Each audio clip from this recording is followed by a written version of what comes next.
Muy buenas noches, damas y caballeros. Muchísimas gracias por estar acompañándonos. A nombre del Consejo Nacional del Colegio de Ingenieros del Perú, les queremos dar la más cordial bienvenida a esta charla magistral sobre la importancia del transporte en el desarrollo logístico del Perú.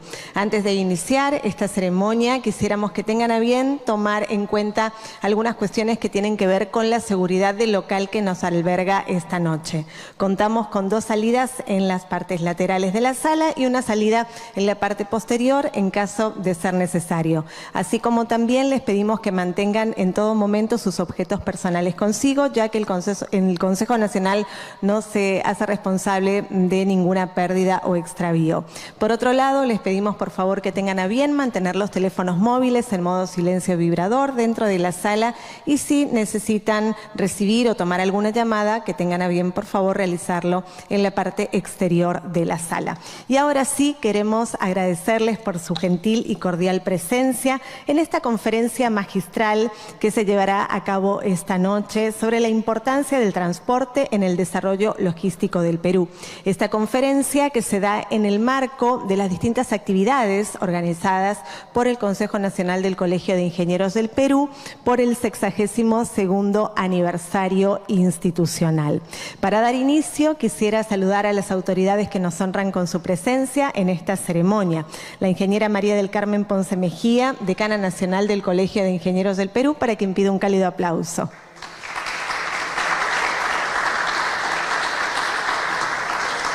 Acompañada por el ingeniero Jesús García Melgarejo, director prosecretario nacional.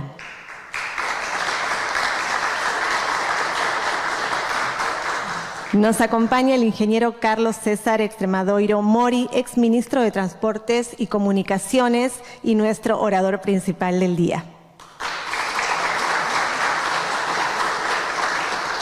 Saludamos también la presencia del ingeniero José Díez Torricelli, presidente del Comité Nacional Joven Ingeniero y Futuros Líderes.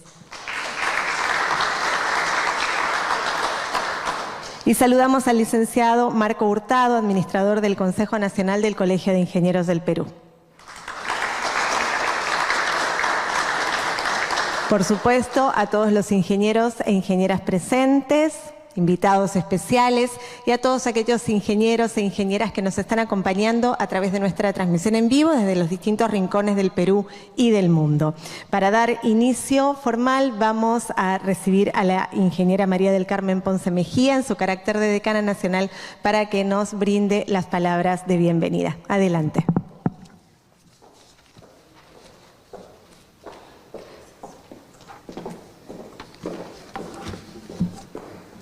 Buenas noches con todos los presentes. Buenas noches a las autoridades del colegio, ingeniero Jesús García, también José Díez, ¿no? Presidente del Joven Ingenieros. Y bueno, un saludo muy efusivo a nuestro expositor, el ingeniero Carlos César Extremadoiro Mori. Ya que nos va a compartir, ¿no? Y nos va a brindar esta conferencia magistral de la importancia del transporte en el desarrollo logístico del Perú. Considero, ¿no?, que el desarrollo del transporte en nuestro país, pues sinceramente a veces se está llevado a menos y es algo tan fundamental para que un país se desarrolle que realmente estas conferencias deberían ser, considero, todas las semanas, a ver si así nuestras autoridades, sobre todo gubernamentales, pues hacen una reflexión y generan las vías de comunicación terrestres, aéreas, acuáticas que se necesitan para desarrollar nuestro país, que es tan diverso, que tiene mucho que dar en todas sus regiones, pero que no hay cómo potenciarlos justamente por esta brecha en la comunicación. Por tanto, ingeniero Carlos Estremadoiro, le agradezco por aceptar venir a dar esta exposición y sé que va a ser muy fructífera para todos nosotros los ingenieros para poder plantear en nuestros distintos puntos del país soluciones integrales para el desarrollo justamente de todas las vías de comunicación y en este caso todo lo que es el transporte logístico, ¿no?, del Perú. Entonces, bienvenidos todos a esta conferencia y muchas gracias.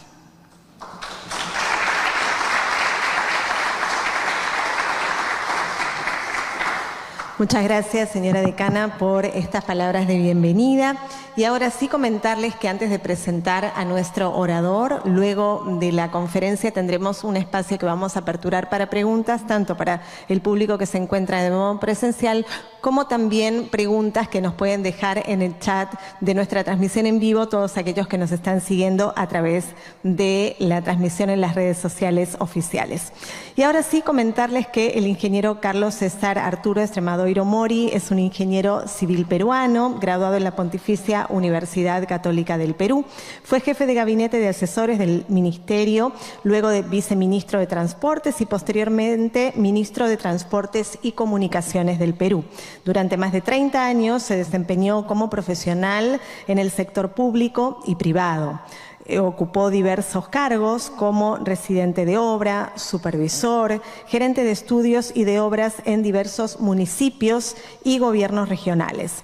Fue director ejecutivo del Proyecto Especial Pasto Grande, INADE, gerente regional de la Autoridad para la Reconstrucción de Cambios, miembro del Comité Pro Integración y posteriormente Pro Agua de Proinversión. Supervisor externo de diferentes entidades, logrando siempre una amplia experiencia en construcción de edificaciones, obras hidráulicas, electrificación y carreteras.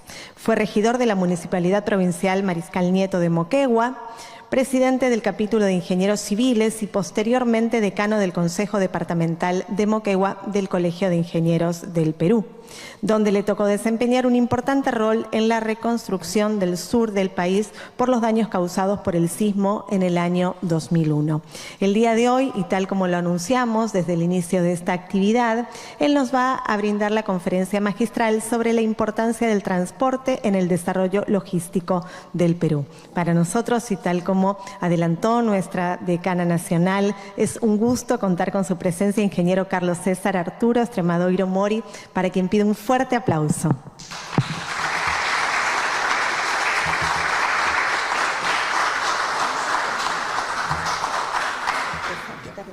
Sí.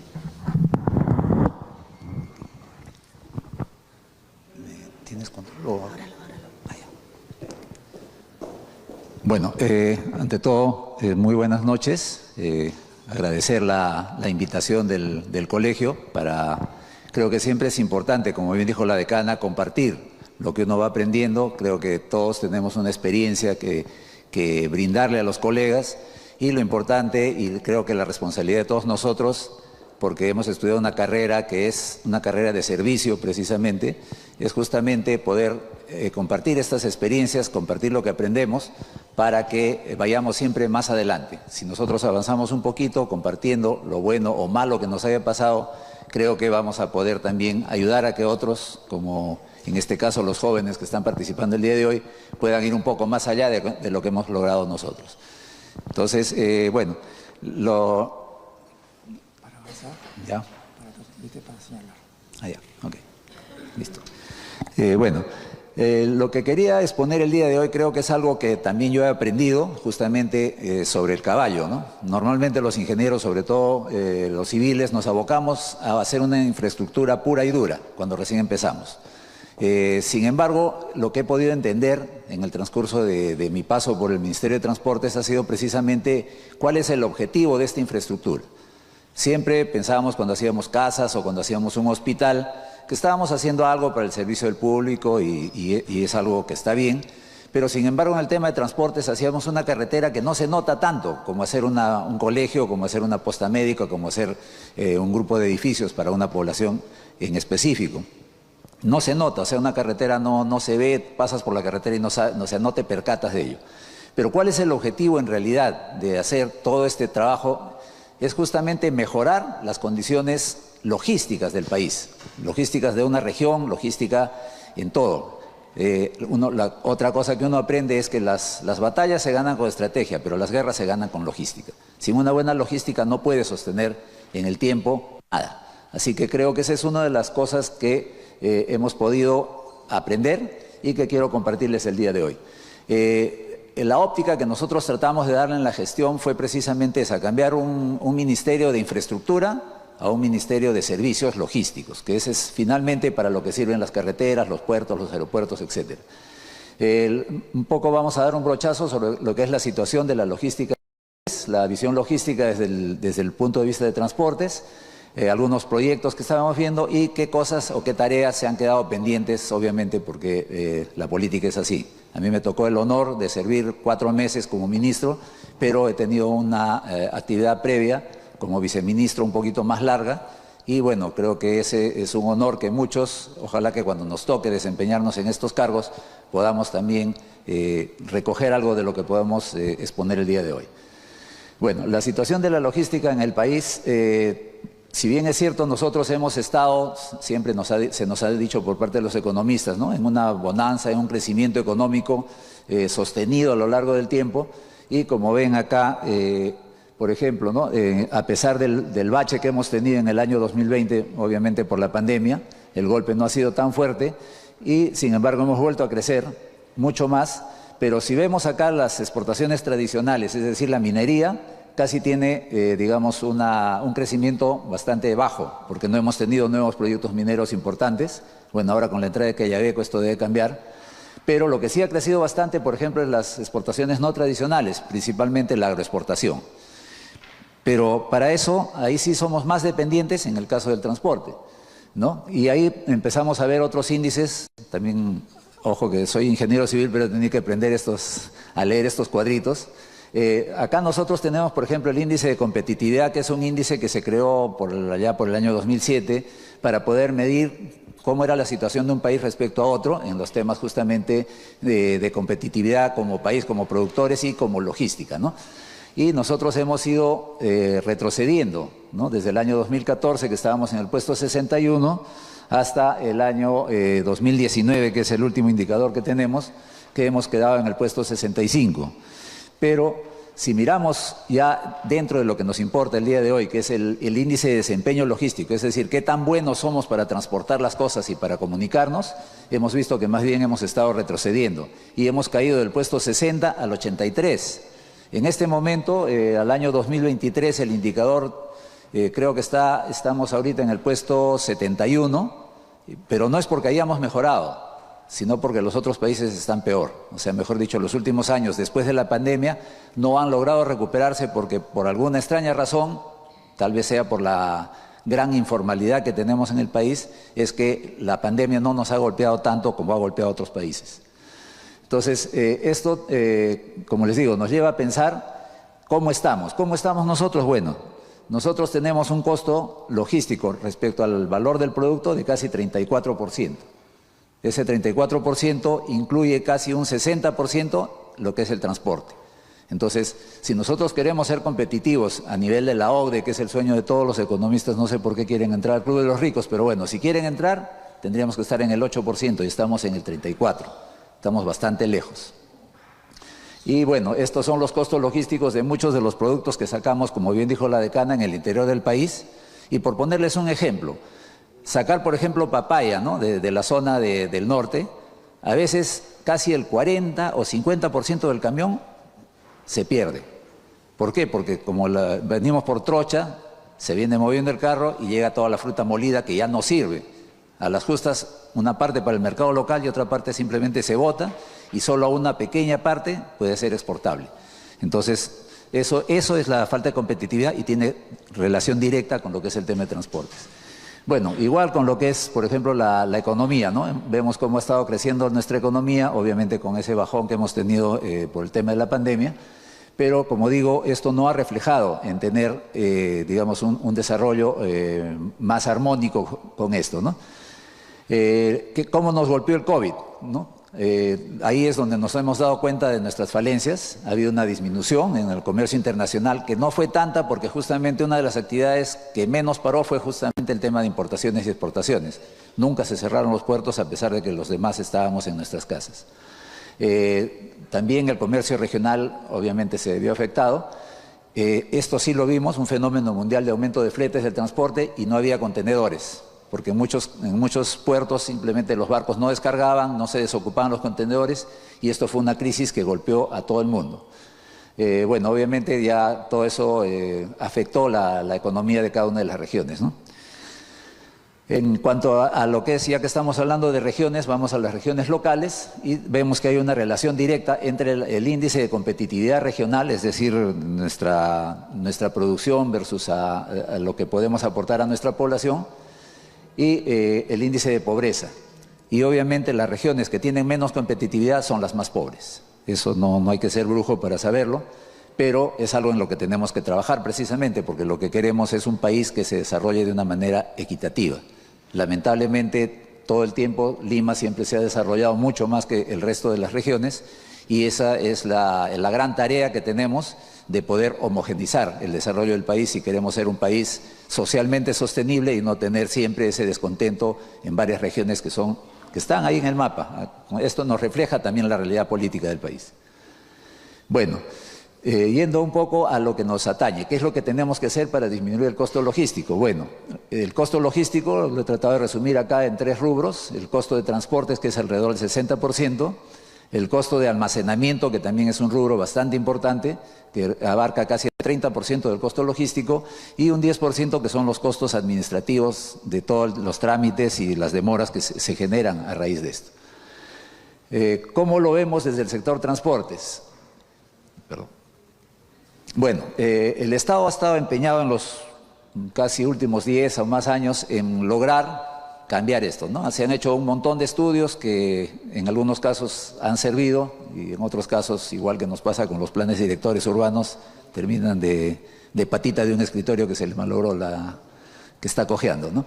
Bueno, en el Plan Nacional de Competitividad y Productividad se habían establecido ya algunos objetivos prioritarios con 84 medidas que habían recomendado y 3 grandes desafíos que eran construir un ecosistema, ¿no?, para fomentar los emprendimientos, integrar y diversificar nuestra economía, es decir, teníamos que lograr armonizar el desarrollo de todas las regiones y, bueno, promover un desarrollo y crecimiento inclusivo y sostenible, que es lo que siempre pretendemos a nivel de todas las actividades que desarrollamos. Por ejemplo, medidas concretas, ¿no?, que se pueden implementar. En el Callao teníamos un problema con el tránsito, todos lo hemos visto, escuchado, ¿no?, que los camiones se trenzaban para poder entrar a los puertos, etcétera, y no se encontraba una solución. Bueno, se vio, parte de esa solución era hacer un reordenamiento dentro de las vías, utilizando carriles exclusivos para cada uno de los terminales, ¿no?, y también canales de vías de regreso, pero para ello se necesitaba un gran apoyo de la fuerza policial, porque si no, no se podía poner orden. Eso ha mejorado, evidentemente, el tema de tiempos, que es lo que nos interesa como logística, pero también el tema de seguridad para los mismos camioneros y para toda la gente que circula por esta zona. Esto nos ha permitido, por ejemplo, en los diferentes muelles, poder disminuir los tiempos y casi en un promedio se ahorraban 42 minutos, en algunos casos y en otros casos hasta 4 horas, de lo que tenían que estar esperando los camiones. Entonces, con eso, digamos, se traduce en casi unos 4 millones de soles de ahorro mensual, ¿no?, solamente tomando esa medida de hacer unas cuantas rayitas y poner policías a cuidar el tránsito en la zona. Soluciones, somos ingenieros y para eso estamos, ¿no? Bueno, y esto está enmarcado dentro de estos planes y todas estas recomendaciones que nos dan los que hacen este tipo de estudios, ¿no? Más adelante vamos a hablar de la ventanilla única de comercio exterior, etcétera, que son ya dentro arreglos institucionales para mejorar las otras falencias que tenemos. Después ha habido el Plan de Desarrollo de Servicios Logísticos en Transportes del año 2011, el diagnóstico de cadenas logísticas, es decir, teníamos que organizar qué es lo que queremos mover para poder ver cómo lo vamos a mover. Esto se ha hecho durante varios años. El año 2016 el Plan de Desarrollo Logístico en vías subnacionales, es decir, dentro de todo lo que es regiones, no me gusta el término subnacional porque parece que fuera algo de menor rango. En el año 2016 también se sacó el análisis integral de la logística por parte del Ministerio de Comercio. Y bueno, un poco lo que ellos buscaban en sus recomendaciones era agregar valor a toda la cadena, es decir, que todo este tránsito que tienen que hacer desde las zonas de producción hasta las zonas de exportación o de consumo sea lo más rápido posible, y para ello se tiene que hacer intervenciones en las vías departamentales, en las vías nacionales, que es de donde sale, acá es por donde transita, y obviamente acá es para poder hacer la exportación. Bueno, dentro de eso se habían identificado 22 corredores logísticos y 42 vías alimentadoras, es decir, de la zona de producción para poder alimentar a estos corredores logísticos y a través de estos corredores logísticos llegar a estos dos ejes estructurantes, que eran la carretera panamericana principalmente, poder mover estas 62 cadenas logísticas o productos que habían identificado en estos estudios que se hicieron, que ya habíamos descrito antes. Y bueno, dentro de las recomendaciones, por ejemplo, ¿no? un desarrollo que tenía que ser integral y multimodal, podía ser, por ejemplo, ¿no? que saliendo de la zona de Chiclayo, utilizabas este eje de acá por carretera, llegabas a un puerto de Yurimaguas y a través de la hidrovía Yurimaguas o Saramiriza, y a través de las hidrovías poder conectarte con el río hasta la zona de Iquitos o poder llegar incluso hasta la zona de frontera con Brasil y Colombia. Este tipo de ejes son los que más o menos se identificó para poder hacer esta ruta y también la ruta inversa, es decir, sacar esos productos de la parte oriental y llevarlos hacia la zona de puerto. Otro corredor logístico que se había identificado, ¿no? a través de estos ejes estructurantes, que es la gran dorsal, que es la carretera panamericana, era sacar precisamente las vías bioceánica y la vía la binacional y la interoceánica, que es la que se hizo hace muchos años para llegar a la zona de Iñapari y conectarnos con la parte sur-centro del Brasil, ¿no? Que está, dicho sea de paso, subutilizada, esperando, digamos, que incremente ese comercio en algún momento con la posibilidad de poder exportar productos hacia la zona del Asia. Dentro de los retos que tenemos en logística, bueno, hay que cambiar varias cosas, ya hemos hablado un poco de lo que es institucionalidad, ¿no? Lo que es servicios también, o sea, los servicios, es decir, los agentes que pueden facilitar que todo esto funcione, los procesos, que es lo que tenemos que trabajar bastante como digamos, entidades del Estado, los reguladores, la infraestructura, que es lo que nos atañe principalmente desde el punto de vista de la ingeniería, y donde tenemos un déficit que se ha identificado que son más de 60.000 millones que necesitamos para invertir, y que está esto plasmado dentro del Plan Nacional de Infraestructura para la Competitividad, que se actualiza cada 3 años, ¿no? En normatividad igual, tenemos que poner facilidades y no poner tanta traba. Somos el país, según nos describen muchos inversores internacionales, el país de las trabas. Acá tenemos hasta 900 pasos que seguir para poder lograr un permiso para poder poner en funcionamiento, por ejemplo, un puerto, cuando en otros países no pasan de 150 a 200. En cuanto a lo que es descentralización, igual, tenemos que empezar a pensar en un país que se desarrolle armónicamente, porque también tenemos que descentralizar y no tener que trasladar tanto, por ejemplo, hasta la zona centro del país de Lima, sino tener puntos en el norte, en el sur, que nos permitan justamente hacer esa descentralización, y con lo cual vamos a ahorrar costos logísticos importantes y nos va a mejorar la logística a nivel nacional. Desde el punto de vista de transportes, de esos 6 puntos que hemos descrito, hay 3 que nos atañen, como ya he dicho: infraestructura, lo que es procesos y lo que es la institucionalización. Cómo podemos mejorar las instituciones públicas y privadas para poder lograr esa meta. Bueno, dentro de los proyectos que se han identificado en infraestructura, como ustedes saben, la administración de las carreteras por la ley de descentralización, que dicho sea de paso es una ley mal hecha y que nadie la tome en cuenta, es una descentralización incompleta, con roles que se han repartido mal, donde se pisan los callos los gobiernos nacionales, los regionales y los locales, y que debería estarse corrigiendo por parte del Congreso, pero están distraídos en otras cositas, creo.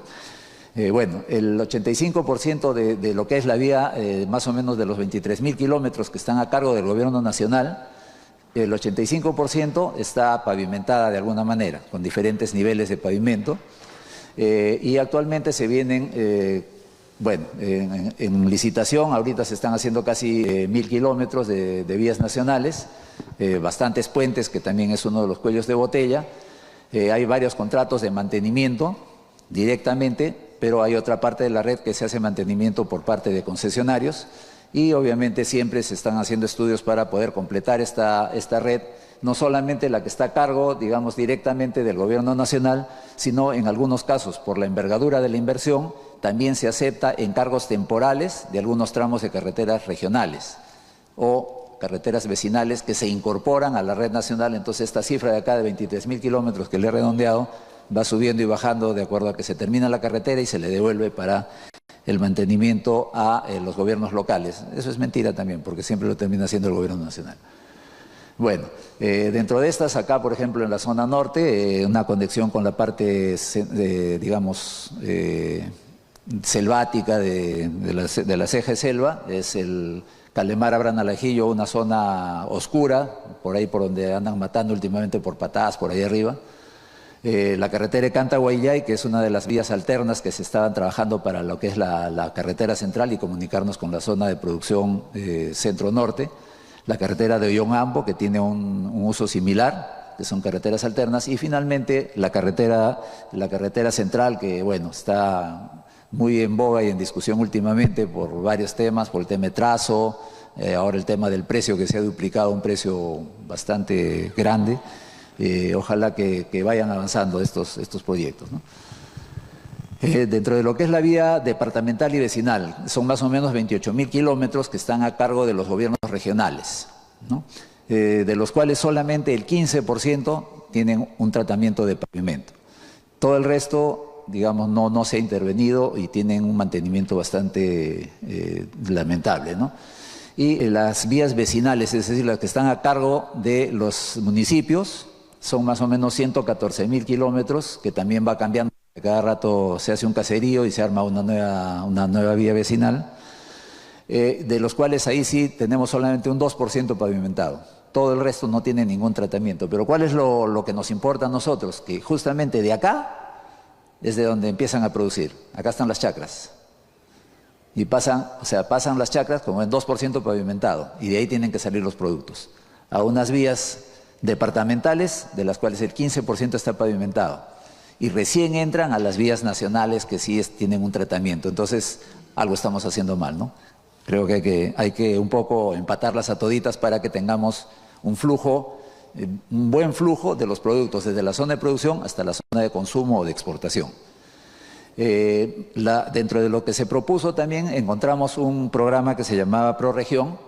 Este programa proponía pavimentar y mantener por 5 años 15.000 kilómetros de las vías departamentales y vecinales en todo el país. Se habían identificado a raíz de estas cadenas logísticas, sacar estos 15.000 kilómetros para poder elevar este 15%, más o menos con estos 15.000 kilómetros ya estábamos en un 65% de vías regionales pavimentadas, con lo cual íbamos a lograr grandes beneficios logísticos. Lamentablemente, siempre el Ministerio de Economía, lejos de ser un Ministerio de Economía, tiene un pensamiento de Ministerio de Hacienda, desde hace bastantes gestiones. Es decir, ellos están cuidando a la caja, pero no están mirando esto como una inversión. Creo que nosotros los ingenieros, muchos hacemos empresa y tenemos esa visión, y ninguna empresa crece sin apostar, sin tener un periodo inicial de inversión fuerte, donde te vas a tener seguramente que hasta prestar plata si es que es necesario. Y, como digo, están más empeñados en entrar a la OCDE, y para lo cual sus balances tienen que estar bien bonitos en azul, cuando mucho de ese dinero lo podríamos estar invirtiendo. Ese ahorro que tenemos respecto al PBI, que llega casi al 35-36%, podríamos sacrificar 1 o 2 puntos, bajar un poquito ese ahorro que tenemos para entrar al Club de los Ricos y poder hacer inversión en este tipo de proyectos que sí nos van a tener beneficio a largo plazo. Pero eso se llama apostar, invertir. Y eso a algunos economistas no les gusta y por lo tanto paralizan este tipo de iniciativas que felizmente después de una larga paralización se ha vuelto a retomar y otra vez están terminando de licitar parte de estos 15.000 kilómetros de los cuales se habían identificado 42 corredores y solamente se habían licitado alrededor de 9, 10, se paró y ahorita están retomándolo, como digo, felizmente que han podido entender cuál es el quid del asunto. Acá teníamos oportunidades de integración, por ejemplo, con Bolivia, a través de la carretera esta binacional que se empezó a trabajar, pero que aparte de un poco de combustible y de muchos accidentes, no se ha logrado un gran desarrollo. También en el caso de los aeropuertos, ¿no? Tenemos el aeropuerto Jorge Chávez, que el objetivo es elevar su capacidad de 20 millones de pasajeros, que ya está sobrepasada, a 35 millones de pasajeros al año, y aparte que tenga un área de servicios logísticos. Ahorita nosotros hacemos muy poco transporte aéreo. Todos los países del mundo tienen un transporte aéreo bastante importante, menos el Perú, y ojalá que podamos revertir eso con la entrada o con el nuevo diseño que están proponiendo en el Jorge Chávez. De esto también vamos a hablar un poquito más después. La construcción del aeropuerto de Chinchero, que puede ayudar justamente a descongestionar algunas áreas del Jorge Chávez recibiendo vuelos directos, que no tengan que parar en Lima para nada, porque si se quieren ir al Cusco que se vayan de frente, pero en este momento no se hace. Ojalá que con Chinchero podamos lograr, igual, el Velasco Astete, que tiene una ubicación no muy adecuada dentro de la ciudad del Cusco, sumado a, digamos, una poca capacidad para poder generar un crecimiento y una capacidad de recibir casi 4 millones de pasajeros al año que ya fue sobrepasada. Entonces, duplicando esto en el aeropuerto de Chinchero, creo que se va a poder abrir una buena alternativa al aeropuerto Jorge Chávez para, por lo menos, ese paquete turístico que nos distrae parte de las pistas y de las áreas de recepción del aeropuerto Jorge Chávez. Lo mismo en los aeropuertos de Chiclayo, Trujillo, Piura, Arequipa, se tienen que hacer algunas mejoras con los mismos objetivos. Y en aeropuertos regionales, que creo que ya están empezando a trabajar, como el caso de Jaén, en Cajamarca, que creo que hay otro problemita con las licitaciones y la pista. Hay que arreglar los aeropuertos de Mazamari y Jauja en Junín, ¿no? Para poder llegar a esa zona de producción del buen café y quitarle un poco al narcotráfico esas áreas. También en la zona de Oxapampa, que está totalmente aislada, no hay forma de llegar. El Breu, en Chepagua, en la zona de Ucayali, que también son zonas aisladas que tienen más contacto con Brasil que con nosotros. La zona de, como ya dijimos, en San Martín, por ejemplo, la zona de Juanjú y toda la zona que está pegada hacia el lado de Amazonas y Cajamarca, que es tierra de nadie, la parte norte de la Libertad. Y bueno, así varios aeropuertos, en la zona de Loreto, ni hablar, o sea, toda la región creo que es una de las más aisladas del país y tenemos que trabajar fuerte en ello, ¿no?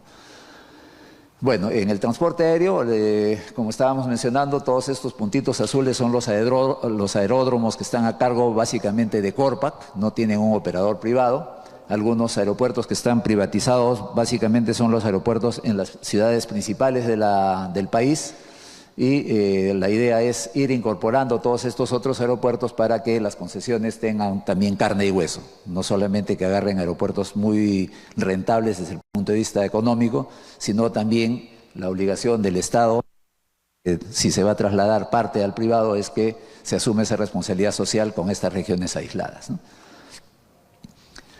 Bueno, en el tema de puertos igual, tenemos bastantes proyectos que se han venido implementando. Obviamente el principal que llama la atención ahorita es Chancay, que tiene potencia increíble y que si no sabemos aprovecharla vamos a dejar que se nos pase el tren una vez más.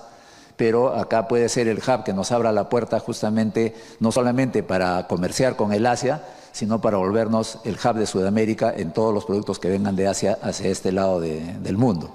Entonces, cuando se vino a solicitar los permisos del MTC para poder hacer Chancay, se les preguntó, por ejemplo, si dentro de su zona logística, que tienen 800 hectáreas como parte del proyecto, se podía, por parte del gobierno chino, traer algunas industrias que generen desde acá, desde Sudamérica, justamente esa producción.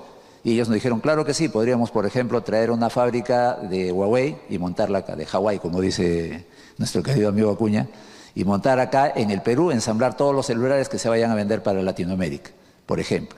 Dijeron, sí podríamos como gobierno. Así que excelente, está ese compromiso y si es que alguien tiene la posibilidad de pasarles la cuenta de estos chinitos, por favor háganlo, porque sí se comprometieron a traer ese tipo de industria. Y eso va a generar fuentes de empleo, va a generar trabajo sostenible y nos va a poner en un punto expectante dentro de lo que es la economía de toda Latinoamérica. Lo que es, ya sabemos, DP World, que está ampliando su zona de plataforma ahí en el Callao, hacia el lado donde están los barquitos que usábamos para ir a pasear. APM Terminals también ya se le aprobó el proyecto para poder ampliar sus muelles, para poder recibir buques de más carga y tener una zona logística un poquito más grande. Lo que es el puerto de Salaberry ya está prácticamente listo, terminado todo, ya se ha modernizado totalmente. El puerto de Matarani igual, ha crecido un montón con la concesión. Y como les dije, ¿no? Chancay, que me estaban preguntando antes de la conferencia cómo era el funcionamiento del puerto hasta la zona logística, es a través de un túnel. Hay un túnel que conecta directamente estas 800 hectáreas que están hacia el lado, digamos, oriental, a la derecha de la carretera yendo de acá, lo conectan por debajo de la ciudad para no interrumpir las actividades y por debajo de la carretera directamente al puerto. Entonces los camiones van a salir por el túnel, llegan a la zona logística, ahí se hace toda la actividad extrapuerto y también se van a poner ahí algunas industrias y luego ya sale hacia el norte o hacia el sur, a donde sea su destino. Y viceversa, toda la carga se va a recibir ahí, pasa por el túnel y entra directamente a los muelles. A ver. Igual en el puerto de Hilo, que está a cargo todavía del Estado, por ejemplo, ¿no? El muelle de Napu está arreglándose para poderle un mejor servicio a la carga boliviana, que es la que queremos capturar y que en este momento mayormente se mueve por Chile. No solamente queremos hacer lo de Hilo, sino un par portuario con el muelle que tenemos en Arica, de tal modo que empecemos a capturar esa carga y se vaya haciendo cada vez más el movimiento por nuestros muelles y no tanto por el lado chileno. Con la ley de cabotaje también todo este tipo de puertos medianos a chicos se están potenciando ya, y el aeropuerto de Hilo, que es un complemento porque siempre tienen que trabajar en tándem para poder mover, o sea, el dueño de la carga no va a venir pues en su carro o en el camión, él viene en avión, así que tenemos que darle también la posibilidad de moverse rápido. Y el proyecto del tren bioceánico está ahí mencionado porque es una de las alternativas, pero que aparentemente ya con Chancay va a quedar descartado, ¿no? En el caso de los muelles de hidrocarburos, igual, a lo largo de todo el país se están haciendo varios proyectos de muelles de hidrocarburos, de terminales multiboyas, que ya varios de ellos se están terminando en el norte y en el sur. Puertos para carga de granel, es decir, productos no tradicionales, a veces se exportan minerales no tradicionales, se exporta grano o se importa grano, entonces tenemos todas estas posibilidades y que, como están viendo, la ventaja es que sí, pues efectivamente tenemos Paita, tenemos próximamente Chancay, ojalá que salga lo de Chimbote, vamos a tener el puerto de Pisco, que ya está moviendo carga granel, y en la parte de abajo vamos a tener Marcona, que básicamente es para minerales, y los muelles de Matarani e Hilo, que nos van a servir para otro tipo de carga menor, ¿no? En los puertos también no nos olvidemos de que tenemos una gran cantidad de posibilidad de mover carga a través de los ríos y nunca los estamos utilizando. Como subutilizamos el mar, que es una gran carretera natural, los ríos de nuestra Amazonía tampoco los usamos. Para eso se había hecho el proyecto de hidrovías, que lamentablemente no se ha entendido por parte de las comunidades, pero que básicamente solamente lo que hace el río todos los años es mover los sedimentos de un lado a otro y acá se van a mover artificialmente para poder generar un canal por donde pase la carga y ya no se demoren 8 o 10 días y no lo hagan en la mitad de tiempo. Ese ahorro logístico nos va a permitir ser más competitivos para mover carga a través de esto y poder conectarnos con la zona de Brasil.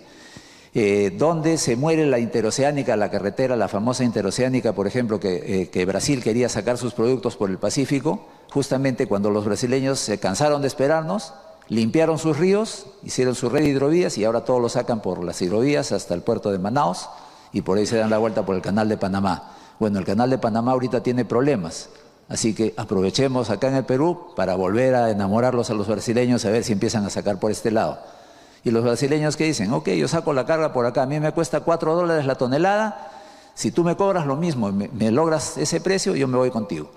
Porque contigo voy a ahorrar 1 o 2 días en estarme dando la vuelta, que también es otro costo logístico para productos perecibles. Así que todo eso tenemos que jugar para poder, digamos, sacarle provecho a lo que está sucediendo y va cambiando rápidamente, como estamos viendo, que en este caso el calentamiento global estaría jugando a nuestro favor, ¿no?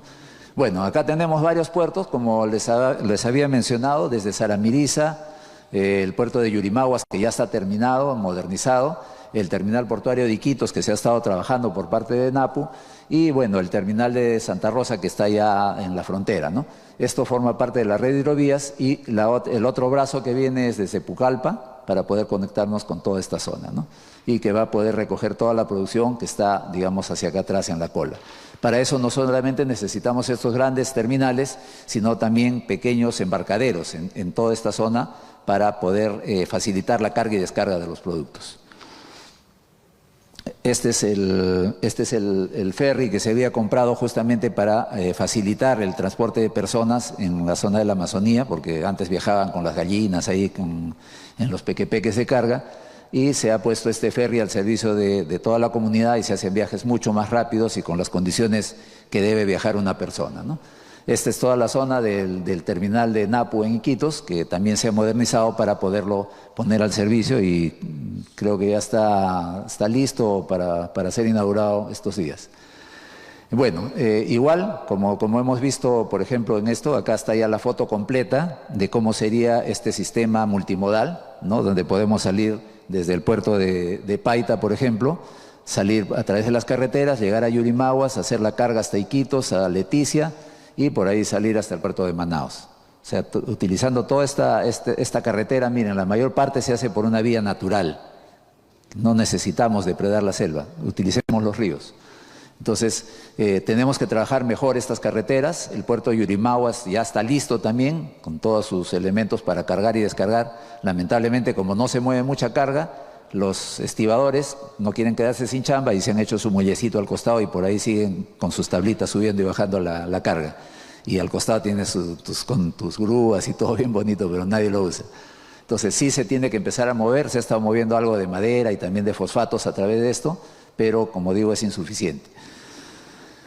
Ya estamos viendo estas otras alternativas. Acá estamos viendo ya toda la figura completa, como sería el sistema de hidrovías para conectarnos por tierra o por río y poder llegar pues hasta toda esta zona de Brasil y poder mover la carga principalmente que puedan traer los brasileños en esta zona norte del país. Esa es una alternativa que se tiene para poder captar la producción de la parte norte de Brasil. Hay otras alternativas precisamente que se están discutiendo ahora a raíz de Chancay, de poder unirnos con Pucallpa y llegar a toda esta zona central, que es donde se produce la mayor cantidad de soya, que es lo que más consumen los países de Oriente. Y el otro proyecto que es por el lado sur, cruzando Brasil, para ir a toda la zona de Acre, Rondônia, ¿no? Río Branco do Sul, ¿no? Acá Cruzeiro do Sul es una de las zonas que más produce, digamos, soya. Y acá en el sur, lamentablemente, es más ganadera, pero se hablaba siempre de la soya. La soya está un poquito más arriba, así que hay que repensar bien los proyectos. En lo que es el tema que debería ser y que es el sostén en todo el mundo, es el tema del desarrollo ferroviario. Si no desarrollamos bien nuestras líneas férreas, no tenemos un desarrollo logístico competitivo. Eso lo ha vivido todos los países del mundo. El último que ha crecido enormemente en esto ha sido España, por ejemplo, que en casi 40, 50 años ha pasado de ser un país casi sin desarrollo ferroviario y ahora exportan hasta tecnología ferroviaria. Ahorita los españoles entran a competir en todo porque han aprendido bastante y yo creo que ese es un buen ejemplo que podemos nosotros tener. Es más, si nosotros empezamos a ver la historia, antes teníamos más líneas de ferrocarril que las que tenemos en este momento. Así que eso es algo bastante curioso. Con la desaparición de todas las haciendas del norte, desapareció gran cantidad de línea férrea y no hemos sabido recuperarla, ¿no? Entonces, desde 1851, que se habían desarrollado los primeros ferrocarriles, ya de ahí no hemos crecido grandemente, ¿no? Y en este momento solamente tenemos casi 2.000 kilómetros de líneas férreas, de las cuales, que son líneas públicas, es el ferrocarril Huancayo-Huancavelica, el famoso Tren Macho, que hasta ahorita siguen tratando de concesionarlo para modernizarlo. El ferrocarril Tacna-Arica, que está semibotado, funciona 2 veces a la semana con un trencito solo para mantener la línea y que los chilenos no nos cierren la puerta. El ferrocarril del centro, que está en este momento concesionado. Y el ferrocarril del sur y suroriente, que está concesionado, ya sabemos, con nuestro alcalde, ¿no? que está a cargo de toda esta línea, que debería llegar hasta Machu Picchu, que también se cayó y nunca la recuperaron, a pesar de que es un compromiso. Y en la red privada tenemos básicamente ferrocarriles mineros, ¿no? El ferrocarril acá en el centro, el ferrocarril de Sauder, que es el que está acá, que va de Cuajone, de Toquepala hacia Hilo, y el ferrocarril que está acá en Lima, que va de Santa Clara a Cajamarquilla, y que es el que se quiere unir en algún momento, utilizar esa parte de esa línea para poder llegar al puerto de Chancay y seguir por la ruta, digamos, del tren central, del ferrocarril central, aprovechar esa línea y poder llegar hasta la parte alta, y una vez en la parte alta ya hacer un tramo más corto hacia la selva. Esa es una de las propuestas que están circulando, ¿no? No es tan mala idea. Bueno, esta es más o menos la propuesta que se tiene para poder hacer, digamos, líneas férreas en el país, pero se tiene que trabajar por etapas. Yo he escuchado muchas propuestas así alegres que sueltan cifras y creen que construir líneas férreas acá en el Perú es como, ¿no? O sea, es muy difícil. Por ejemplo, estamos trabajando en Lima-Ica desde el año 2019, me parece, y no logramos pasar del perfil. Ahora han sacado el perfil de Lima-Barranca, ojalá que vaya un poquito más rápido, y así. Pero esos son los trenes de la costa, pues. Hablaban de otro tren que iba de toda la sierra, y es más, tiraron una cifra de longitudes y de costos. Creo que esos señores no conocen la sierra, o sea, ahí estás en la punta del cerro y de repente estás en un cañón de 3.000 metros abajo, o sea, en un mismo cerro. Y eso no lo vas a lograr con un tren que tiene que ir con una pendiente máxima de 2,5%, imposible. Así que hay que pensar bien, y como ingenieros hay que ser serios, porque son ingenieros los que les he escuchado. El rato que no podemos hacer una línea de Cajamarca a Puno y con esa longitud decir que esa es la longitud del ferrocarril, imposible. Bueno, estas son las propuestas que se habían esbozado, ¿no? La propuesta que salía, ¿no? Como ya hemos visto, acá desde la zona de la zona sur, para poder llegar hacia La Paz, cruzar por Bolivia, salir por Puerto Suárez y conectarnos con el puerto de Santos. Este tren, que sí tiene un estudio que se hizo en un convenio con Paraguay, Brasil, Perú y Bolivia, se ha quedado un poco paralizado por varios aspectos, principalmente porque la inversión brasileña ya está, lamentablemente tiene una trocha distinta a la que usamos nosotros, pero ya está. La zona boliviana se tiene que construir bastantes tramos, y la zona peruana casi 450, 500 kilómetros también para poder brindar ese servicio. Y el otro problema es administrativamente que tenemos que pasar 1, 2, 3 fronteras. Entonces hay que ver cómo se podría solucionar, pero como dije, ya Bolivia quebró como país, no tienen una economía que pueda sustentar el construir ese tramo que les toca a ellos. Brasil solucionó su problema saliendo con las hidrovías, ya no necesita, y los paraguayos y argentinos que se querían colgar a través de sus hidrovías y llegar acá cerquita y mediante conectores entrar también a ese sistema para poder salir al Pacífico, bueno, ya también están viendo con tristeza que no va a suceder, ¿no? En el caso de la alternativa norte, como ya habíamos visto hace un rato también, era salir desde la zona del puerto de Paita, cruzar toda la parte, digamos, de la Amazonía central de Brasil, y bajar también hasta el puerto de Santos. Esa es una alternativa que, por la longitud que implica, también se ha descartado. Y digamos, el otro proyecto, que es el que sale acá de Chancay, que sale a Pucallpa y que quieren empalmar también en esta zona, más abajo, es, digamos, el que podría ser, ahorita de los tres, el que vaya a salir, como digo, porque Chancay es un elemento que va a cambiar totalmente la logística, no solo del país, sino de Sudamérica. Así que estas son las cifras. Acá están digamos, las propuestas que se tiene, el tren Grau o el tren de la costa, que sí pues, es más fácil porque estamos empezando por lo más papayita, ¿no? Las zonas planas, las zonas donde no hay mucho accidente geográfico, y ya cuando nos empezamos a meter en otras zonas más conflictivas como de Marcona hacia abajo o en la zona de acá no, bueno, para el norte no tanto, para el sur es donde hay bastante problema, y estos de la sierra sí nos vamos a complicar la vida bastante, ¿no? Y este trencito, como digo, de Chancay hasta Pucallpa, que quieren utilizar gran parte de la vía que ya existe. Así que hay que ver las compatibilidades de la trocha, todo eso, y de repente puede ser por la longitud y porque puede haber algún inversor que esté interesado en hacer esto, podría salir más o menos rápido. Bueno, en lo que es trenes, por ejemplo, como dije, Ya se está haciendo ya el estudio de lo que es Marcona-Andahuaylas, ¿no? Que ya está en estudio, está por salir estos días según lo que he leído, que son más o menos 560 kilómetros desde el puerto de San Juan de Marcona para llegar hasta la parte más o menos por el aeropuerto de Andahuaylas, porque bajar a Andahuaylas en tren es imposible, es como dije, una bajada bastante complicada y no tiene sentido, la carga que se va a mover ahí no es tanta, pero sí nos va a facilitar llegar hasta el entorno de la zona. No vamos a llegar hasta el mismo punto, pero sí podemos llegar a la zona. Y si es que en algún momento se quiere, ya una vez que estás con el tren acá arriba, te puedes ir por toda la parte, digamos, más o menos altiplánica de esta zona de Apurímac, que no es tan plánica, pero ya estás arriba, y poder conectarte con la zona de producción de todo lo que es Cotabambas, Las Bambas y todas esas zonas mineras. Pueden hacer otro ramal por acá y fácilmente pueden salir hacia la zona del puerto de Marcona y se evitan todos los conflictos que tienen en el corredor minero actualmente con las comunidades por las que pasan con camiones y efectivamente van dejando solamente polvo porque esas comunidades siguen viviendo como han vivido antes de que haya ninguna mina en la zona, ¿no? Este proyecto más o menos tiene un costo de 9.200 millones. El tren de cercanías Lima-Ica, que está en estudio, el costo estimado todavía está en 3.000 millones, seguramente nos van a dar la cifra dentro de poco porque ya está casi listo el perfil.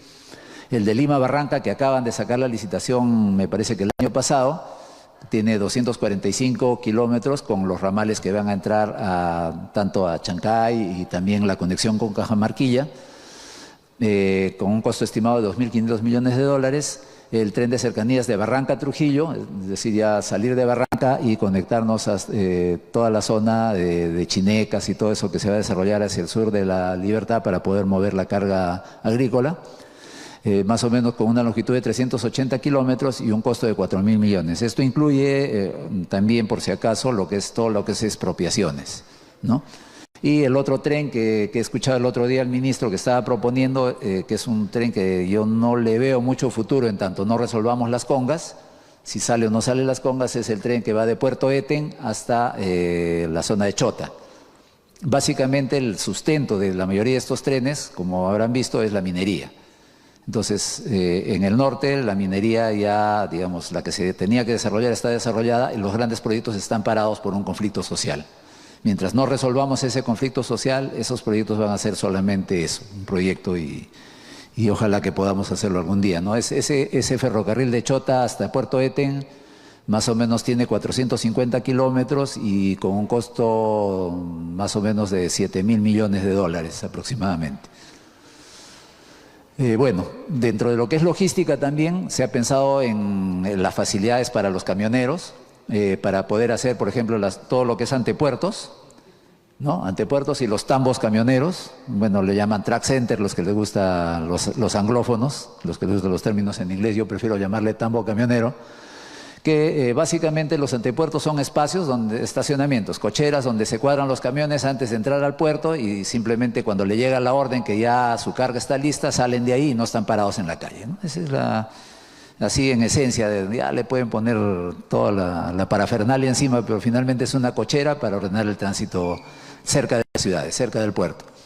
El tambo camionero tiene un objetivo, digamos, similar, pero solamente de tránsito, es decir, un punto donde tú puedes parar, dejar tu camión que lo cuiden, te vas a comer, te vas a bañar, te vas a descansar tranquilo y sigues tu viaje, ¿no? Entonces, esos son los dos que no se habían estado desarrollando, ahora se está dando un poco más de importancia dentro de lo que es esto, digamos, del desarrollo logístico, de las facilidades logísticas, abaratar costos, evitar accidentes, etcétera, ¿no? Dentro de los proyectos que tenemos en el antepuerto del Callao, para esto ya se compró, bueno, no compró porque entre entidades del Estado no hay compra, sino se permutó con la Marina para que vayan desocupando el área que ellos tienen ahí en la Escuela Naval. Ellos se van a trasladar hacia la zona norte del río Rima, como vamos a ver más adelante, y van dejando estos espacios justamente para poder hacer actividades logísticas. Y la primera es justamente ordenar el tráfico, eso que hemos visto los camiones parados por todo lado, meterlos acá con una capacidad más o menos de 700 a 750 camiones y mediante un sistema de citas, estos camiones que van a estar cerquita ya de los muelles norte y sur, ya pueden salir y con eso, bueno, obviamente se va a ahorrar un montón, no vas a tener camiones con horas hombre perdidas ahí, ¿no? Y horas máquina también. Entonces esto nos va a ahorrar bastante tiempo y eso se traslada en mejores costos tanto para el productor de la carga, el dueño de la carga, para los transportistas y también para el usuario final. Los tambos camioneros, bueno, se está estudiando en Ancón, en la zona del Parque Raimondi, ex Parque Industrial, y ahora se llama Bicentenario, y no sé qué se les ocurrirá mañana. Igual, todos estos servicios, como dije, simplemente es darle facilidades a los conductores, y esto se estaba haciendo antes de tener este espacio. Ya con este espacio, digamos, esto también nos va a permitir tener dos ambientes donde podamos acoger esta carga, estos camiones temporalmente, ¿no?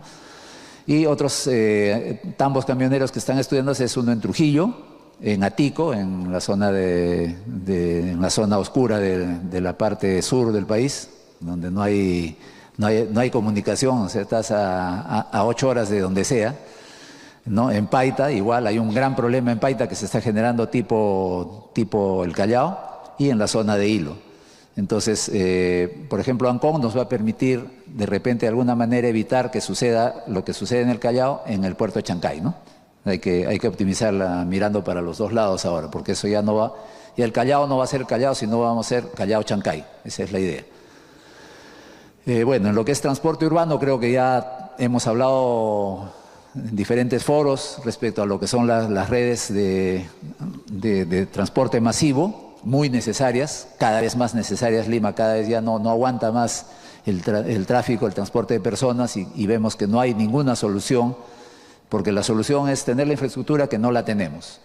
Tenemos la línea 1 que está funcionando más o menos bien, la línea 2 que no logramos que se acabe nunca, ¿no? que nos está conectando desde la zona de la carretera central hasta el Callao, y que lamentablemente por una concesión mal estructurada, las responsabilidades no se repartieron bien, y están que se tiran la pelota entre el Estado y el concesionario para que no me entregaste el terreno, que tu diseño está mal. Ahora, y encima de eso, digamos, no se ha logrado resolver el tema de permisos. El alcalde de Lima no quiere dar permiso para que trabajen en ciertas zonas. Entonces es así, de responsabilidad de todos, no, como dicen, tarea de todos, responsabilidad de nadie, ¿no? Todos se tiran la pelota y todos lo miran de espaldas. Bueno, lo que necesitamos nosotros como infraestructura, ¿no? Es las líneas 3 y la línea 4. La línea 4, que como hemos visto acá en la zona del Callao, por ejemplo, tiene un pedacito que se mete por la Fawcett, ¿no? Que se le han dado al concesionario de la línea 2 para que avance este pedazo de acá, con un mini patio taller acá en Quilca y otro mini patio más allácito, y que al final el patio taller lo habían pensado acá en la Universidad de La Molina. Y yo les hice una pregunta, le dije, ¿y le han preguntado a La Molina si va a ceder el terreno? Porque la San Marcos, por una veredita, la universitaria está parada ahí 100 años. Fueron a preguntar a La Molina y la declararon persona no grata, casi la linchan a la señora María Jara, así que creo que no quieren. Así que hay que repensar la línea 4 y posiblemente este mini patio taller, hacerlo grande, y que el patio taller más bien sea a este lado, y ya no que sea para 8 trenes, sino que sea para los 36 trenes que tiene la línea 4. ¿Cuál es la importancia de la línea 4? Es que justamente la zona más congestionada, donde tenemos el mayor problema, que es toda la Javier Prado, se puede descongestionar. ¿Que se tiene que invertir fuerte? Sí, se tiene que invertir fuerte, pero que se puede recuperar, por supuesto que sí. Si nosotros vemos solamente los costos, sin considerar lo que podemos recuperar, sino solamente los costos de ahorro en horas hombre, vamos a ver la importancia. Con una línea que te mueve más o menos 1 millón de pasajeros, puedes ahorrar 132 millones de horas al año. Si eso le ponemos un costo, como hemos escuchado por ahí a los amigos expertos en transporte urbano, que perdemos casi 11.000 millones de soles al año en las horas hombre que perdemos en el tráfico. Si logramos recuperar parte de eso, solito se paga, pues. Solito se va pagando. O sea, no es que no se pueda pagar, claro, pero hay que apostar. Es una apuesta. Y eso no les gusta a algunos economistas que no han hecho empresas, solamente han estudiado sus libros de Kepler, no sé, sus nombres raros que usan ahí. Bueno, la línea 3 sí que es una línea que está priorizada, que tiene, digamos, beneficio, es una línea un poquito más cara, mueve casi el doble de pasajeros, pero que esto cobra una importancia para lo que estamos hablando del tema logístico. ¿Por qué? Porque la línea 3 nos va a sacar desde esta zona digamos, de sur de Lima, nos va a llevar hasta la zona norte de Lima. Es decir, la carga que pueda estar en tránsito desde el sur hacia el norte, ahorita no tiene por dónde pasar. Y la línea 3 puede ser un buen elemento que nos permita conectar no solamente personas, sino en ciertas horas, por ejemplo, mover carga de sur a norte. Y posiblemente acá se pueda hacer un cambio de trazo, ya no entrar a la zona, digamos, de Trapiche, sino pasar un poco más hacia el norte para poder empalmar con el tren de cercanías que se puede hacer hacia el norte. Y con eso matamos dos pájaros de un tiro y optimizamos los recursos que efectivamente no son muchos, pero hay que sacarles el mayor jugo y hay que utilizarlos, no tenerlos guardados ahí en la alcancía para entrar al club de los ricos. Bueno, también hoy en día se hace cada vez más importante lo que es el transporte sin moverse, es decir, el transporte digital. Y para eso tenemos que tener una buena conectividad como país. Lamentablemente también se hizo una mala concesión de lo que era la red dorsal de fibra óptica, ¿no? que era la supercarretera para todo lo que era data, y que lamentablemente se dio una concesión donde se le puso unos parámetros que no lo hacían competitivo respecto a las redes privadas. Entonces, ¿qué resultó? Que los privados, en vez de utilizar nuestra carretera, hicieron su trocha por el costado. Y por eso tenemos la red de Movistar, tenemos la red de Claro, los palitos de fósforo que ha puesto Vitel, pero que funcionan. O sea, no funcionan óptimamente. O sea, a veces el servicio se cae, en regiones es paupérrima la velocidad que obtenemos, pero bueno, son sus redes y les cuestan barato. Y nuestra red, que es una supercarretera, es una autopista de 6 carriles por lado, está botada porque una de las restricciones era que nuestro costo era de $21 por cada kilowatt, creo, no me acuerdo, bueno, por la data, no soy experto en el tema. Cuando el costo que ellos tienen con sus redes privadas es más o menos 8, y no podían bajarlo. Entonces se ha tenido que tumbar esa concesión, con todas las consecuencias que ello trae, el CIAD y todo, para poder empezar a ver qué vamos a hacer, pero hasta ahorita no saben qué hacer con esa red de fibra óptica que va por toda la costa del país y que nos permite integrar a todas las regiones. También se quedaron en cartel algunos proyectos de la zona de la selva, porque no había la tecnología para poder conectarlos digamos, con fibra óptica, sino tenía que ser ya con un tema satelital. Y bueno, lo que es ya, lo que ya tenemos y que está siendo mal utilizado también son las frecuencias y el espacio radioeléctrico, aéreo, y obviamente tener todo esto centralizado con un solo administrador, ¿no? Entonces, en la zona de la selva, por ejemplo, se habían quedado algunos proyectos regionales, se habían sacado muchos de los proyectos que estaban ya estancados por años, se hizo una inyección. Creo que ya la mayoría de proyectos departamentales están ya atendidas las redes, es decir, está listo para empezar a utilizar, pero necesitamos ese gran estructurador porque si no tenemos los camiones que transporten, en este caso la data, simplemente no va a llegar la información a los diferentes puntos que queremos llegar. Ya esto yo espero que en poco ya puedan tener un concesionario que administre bien la red dorsal y que se pueda utilizar esa red para el transporte de datos. En lo que es las frecuencias, como le dije, o sea, las bandas de frecuencia habían sido adjudicadas alegremente, sin ningún orden.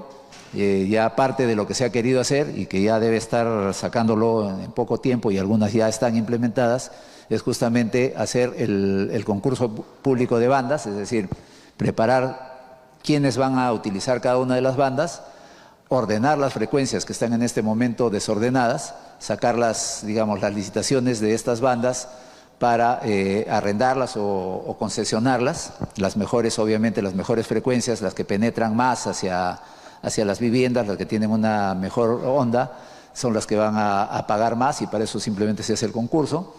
Y se debe también ver los topes de asignación y hasta dónde se pueden utilizar estas bandas sin volver a saturar justamente el espacio radioeléctrico, ¿no? En lo que es procesos, bueno, acá también, ¿no? Uno de los ejemplos que nosotros pudimos implementar era justamente fomentar el cabotaje. Y ahora con la entrada de Chancay, que van a empezar a pasar más barcos trayendo carga de Chile principalmente, de Ecuador, para poder embarcarse desde Chancay con las rutas hacia el oriente, esto va a servir más y ojalá que le empiecen a sacar más provecho. ¿Esto de qué se trata? Simplemente que los barcos que tienen una capacidad ociosa puedan recibir carga, transportarla entre dos puertos, como caletear, digamos, ¿no? Hacer una ruta corta Y eso nos permite bajar costos logísticos, nos permite sacar camiones de las carreteras, etcétera, y hacer un transporte más barato y más seguro también. Evitamos accidentes y evitamos un montón de cosas. ¿Y eso con qué se hacía? Simplemente cambiando una norma, ¿no? ¿Quiénes participan en el cabotaje? Bueno, las agencias, los agentes de carga, las navieras y el transportista terrestre, que inclusive en algunos casos hasta camión y todo pueden subir al barco y trasladarse de un punto a otro, ¿no? ¿Quiénes tenían que intervenir en esto? Bueno, la SUNAT, para poder controlar qué es lo que se está moviendo, hacerlo, o sea, antes solamente en algunos puntos teníamos la presencia de la SUNAT, de aduanas, para que no entre o salga carga que no queremos que se mueva, y modificar algunos decretos que pertenecen básicamente al Estado, ¿no? Ya los grandes usuarios, por ejemplo, que están moviendo su carga a través de esto, son precisamente, por ejemplo, las cadenas de comida, mueven todos sus productos a sus diferentes almacenes a través del cabotaje. Se ha movido más o menos toda esta carga en los últimos años y en esos casos, en esas cadenas logísticas, se ha reducido casi de 15 a 20% el costo del transporte, ¿no? Estos son los principales puertos que se están utilizando. Obviamente Lima siempre va a ser el centro, es el que mueve el 90% de la carga a nivel nacional, pero básicamente quien más ha recibido, por ejemplo, en el norte es el puerto de Paita en Piura, y en el sur el puerto de Hilo. Matarani no tanto, porque Matarani está saturado ya con la carga minera. Están proponiendo extender la concesión para poder ampliar su capacidad y poner nuevos muelles, pero para eso tiene que darle permiso para que puedan recuperar, porque ya está a punto de vencer su concesión. Como ya les expliqué, en el caso del Callao, por ejemplo, es otro ejemplo simplemente de gestión de procesos, ¿no? Donde se pudo simplemente poniendo policías y ordenando el tráfico, poniendo rayitas en el suelo y decirles, ya tú solo circulas por la línea 1, por la línea 2 o por la línea 3, se logró cambiar todo eso. En cuanto a institucionalidad, también se ha tenido que hacer algunos cambios, por ejemplo, en el Ministerio de Transportes, en su composición, ¿no? Se han creado algunas direcciones de políticas de transporte acuático y logístico y, por ejemplo, ahora que estamos hablando tanto de trenes, definitivamente ahorita el área de trenes está en la gerencia de asuntos sin importancia, ¿no? Entonces tenemos que moverla de ahí y crearle una dirección o un proyecto especial ad hoc, porque queremos darle más importancia. He visto que el ministro quiere poner 5 proyectos grandes en vigencia. Con esa oficina no lo va a poder hacer, le tiene que elevar el rango. Entonces, esto es dinámico. Esto se hizo en algún momento cuando me tocó estar a cargo, pero tenemos que estarnos moviendo. O sea, no porque está el papel. Hay algo que yo odio en la administración pública, es que el papel dice. No, el papel lo escribo yo. Y yo lo cambio cuando yo quiera, si es que no funciona. Porque tenemos que adecuarnos. La realidad es cambiante y no podemos estar ahí estáticos porque un papelito lo dice, ¿no? Entonces, yo creo que eso es algo un trabajo que puede, y este cuadrito ojalá que en poco tiempo cambie, pero hay que ir avanzando poco a poco. Bueno, también se aprobó el reglamento de plataformas logísticas para poder ordenar justamente cómo es que iban a funcionar estas plataformas logísticas, quiénes iban a ser los actores, cómo iban a interactuar entre ellos y con las entidades del Estado, para poder precisamente no solamente tener orden, sino bajar los costos. Como dije, en logística el tiempo es dinero y es uno de los principales enemigos. Y mientras más los aguantemos a los que cargan simplemente porque tienen que ir a llenar un papel o un sellito, ya estamos perdiendo tiempo y estamos dejando de ser competitivos. Bueno, para eso utilizamos lo que es la digitalización, mejorar la calidad del servicio de transporte y logística es muy importante. También el reglamento de aduanas y despacho anticipado. Esta cosita es una anécdota muy curiosa, porque cuando fuimos a proponerla nos dijeron que no se podía, que había que cambiar como 20 leyes y que no sé qué. Y se nos cerraba la ventana de los decretos de urgencia. Le dijimos, bueno, si ustedes dicen que no se puede, explíquenle al presidente por qué no se puede. Eso le dijimos a los amigos de Economía, a las 9 de la noche. A las 11 de la noche me llamaron y me dijeron que ya estaba listo. ¿Saben cuánto significa de ahorro para los dueños de carga? Solamente evitar que todos sus contenedores bajaban del barco de frente a un almacén, porque aduanas no había revisado el contenedor aleatorio que le tocaba. Entonces, ¿dónde escogían el contenedor? Dentro de un almacén. Un contenedor y todas las cargas. Entonces venía el dueño de la carga y decía, no, pero mi contenedor está en verde, me lo llevo. Ya, sí, sácalo, $300. Oye, pero lo acabas de meter hace una hora. Sí, pero ya entró, pues, $300 por contenedor. Eran $30 millones mensuales que se llevaban los almacenes por gusto. Entonces, simplemente con esto de la carga, el despacho anticipado, mientras el barco estaba haciendo cola para entrar a los muelles, se va y se escoge qué contenedor. Se hace toda la papelería ahí en la cola. No esperar que baje, porque ahí es donde venía. Entonces, aduana simplemente venía, hacía su chamba, decía, ese contenedor me lo bajas, ese me lo bajas, y solo entraban al almacén 10 contenedores de 3.000 que entraban diarios. Obviamente, sí hay algunas personas que no nos guardan muy buen recuerdo en los almaceneros, pero bueno, pues, o sea, el beneficiario es el dueño de la carga. El beneficiario es el usuario, el beneficiario es el importador, el beneficiario es el exportador, así que ni modo. Otra cosa que se implementó, justamente que se estuvo trabajando desde antes, pero que tuvimos la suerte de verlo funcionar, es el Port Community System y el Port Management System, que son simplemente un ordenamiento de todos los actores que tienen que intervenir en lo que es la carga y descarga en los puertos en una sola plataforma. Todos están interconectados con todos, y si yo quiero un sellito, lo puedo conseguir un sello digital y no tengo que estar corriendo de oficina en oficina como antes para que me pongan el timbre ahí. Ya todo se hace digital o simplemente se hace con la debida anticipación, ¿no? Entonces, esto también, algo tan sencillo, pero que ayuda bastante a poder aliviar esos tiempos que antes se perdían. Bueno, este tema similar, ya no solamente dentro de lo que era la comunidad, digamos, de operadores aduaneros y operadores de carga en el puerto, sino ya con las entidades del Estado, la ventanilla única de comercio exterior es otra de las cosas que se implementó también por parte del Ministerio de Comercio Exterior y que ha funcionado muy bien, y que simplemente es lo mismo, simplificar los procesos y hacer que todos los actores preconversen para que cuando llegue la carga todo salga rapidito. Entonces eso ahorra un montón de tiempo y ese tiempo nos va elevando nuestra competitividad.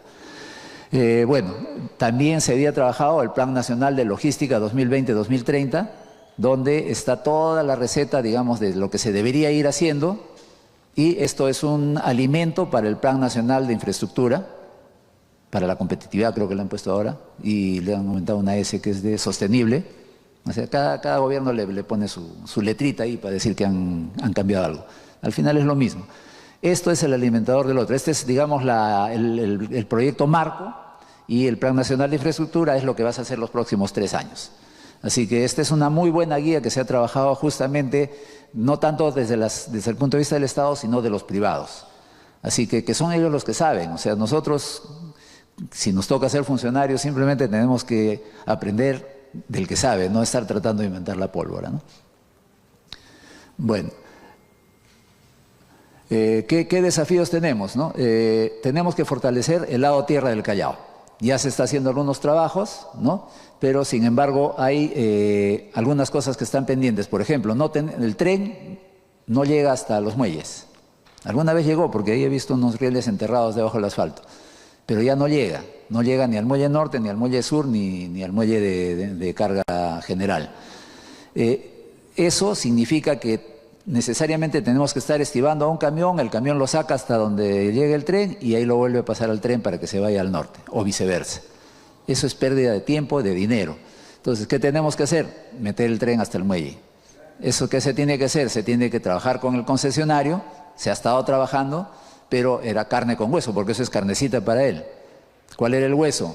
Que haga la línea de pasajeros desde Chosica hasta el centro de Lima. Obviamente no querían porque no es rentable, ¿no? O sea, pero ya pues carne con hueso. Entonces ahí se quedó la discusión. Lamentablemente desde que hemos salido no se ha avanzado porque no está implementado y no es nada del otro mundo. Antes funcionaba así. O sea, solo tienen que restaurar lo que había, nada más. Bueno, y acá es algo lamentable, como digo, que no estamos trabajando, a veces hacemos las cosas aisladamente. Se ha autorizado que Muelle Norte, Muelle Sur crezcan. O sea, ahorita, como hemos visto, el Callao ya es un pandemonio en el tráfico de camiones. Pero hemos dado permiso para que el Muelle Norte y el Muelle Sur crezcan mínimo 50%. Es decir, van a mover 50% más de lo que mueven ahorita. Pero si ahorita ya no tengo cómo sacarlo. ¿Estamos trabajando sobre eso? No estamos trabajando sobre eso. O sea, estamos mirando aisladamente. Ellos están avanzando con la infraestructura, pero no estamos avanzando en todo lo que es el lado tierra y cómo vamos a salir de ahí. Entonces vamos a volver ese pandemonio de antes. Entonces esa visión tienen que tener las autoridades para poder mirar el problema de manera integral y no solamente concentrarse en que, qué linda infraestructura, qué lindo te ha quedado tu muelle, mira, tu plataforma está bonita, ¿no? No, ya está bien. Ese es, digamos, el ingeniero residente que acaba de salir y que está haciendo su tercera obra.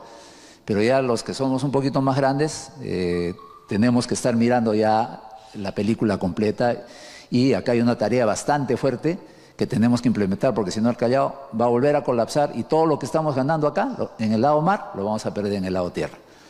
Como les estaba explicando, todo esto, lo que es la base naval, va a salir hacia el norte, hacia la parte de acá arriba, al norte del río Rímac, y van a ir dejando estas 80 hectáreas para que se mejore. O sea, acá está todo apiñado, los almacenes, todos están apiñados acá.